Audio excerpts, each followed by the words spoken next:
இது கர்த்தர் உண்டு பண்ணின நாள், இதிலே கலிகூர்ந்து மகிழ கடவோம். ரேகோபோத். நாம் தேசத்தில் பலுகும்படிக்கு இப்பொழுது கர்த்தர் நமக்கு இடம் உண்டாக்கினார். ஆதியாகமம் 26:22.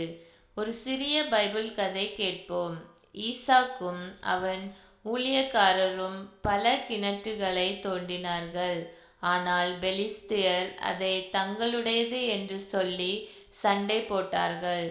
ஈசாக்கு சண்டை செய்யாமல் அமைதியோடு அங்கிருந்து விலகினான். மூன்றாம் கிணறு தோண்டியபோது யாரும் சண்டை செய்யவில்லை. அப்பொழுது அவன் அதற்கு ரேகோபோத் என்று பெயர் சூட்டி, இப்போது கர்த்தர் எங்களுக்கு இடமளித்தார் என்றார். நாம் எல்லோரும் ஜெபிப்போம். அன்பின் பரலோக பிதாவே, ஈசாக்கை போல சண்டையிடாமல் அமைதியோடு வாழ எனக்கு கற்றுத்தாரும். எதிர்ப்பு வந்தாலும் உம்மிடத்தில் நம்பிக்கை வைக்க எனக்கு உதவி செய்யும். எனக்கும் ரெகோபோத் தந்தருளி உமது சித்தத்தின்படி வளர செய்யும். இயேசுவின் நாமத்தில் ஜெபிக்கிறேன். ஆமேன்.